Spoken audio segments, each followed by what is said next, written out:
Gubernur Sulawesi Selatan, Ani Sudirman Sulaiman, melepas lebih 10.000 peserta Jalan Sehat Sulsel Anti Malas Gerak, Mager, di lapangan Pemuda Benteng, Kabupaten Kepulauan Selayar, Kamis 24 November 2022.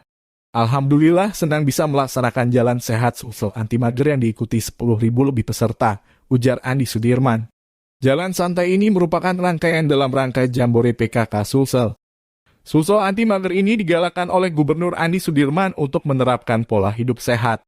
Dalam Sulsel Anti Mager ini dilaksanakan penyelenggaraan pasar murah, serta penyerahan beasiswa pendidikan untuk 10 siswa dan 5 guru berprestasi di Kabupaten Kepulauan Selayar, serta penyerahan bibit jeruk keprok sebanyak 1.250 kepada petani andalan, serta menyaksikan formasi berbentuk tulisan Jeruk Selayar Jaya yang diikuti oleh 200 pelajar yang membawa bibit jeruk keprok. Sejumlah hadiah dibagikan dalam pelaksanaan Sulsel Anti Mager ini dengan hadiah utama berupa motor,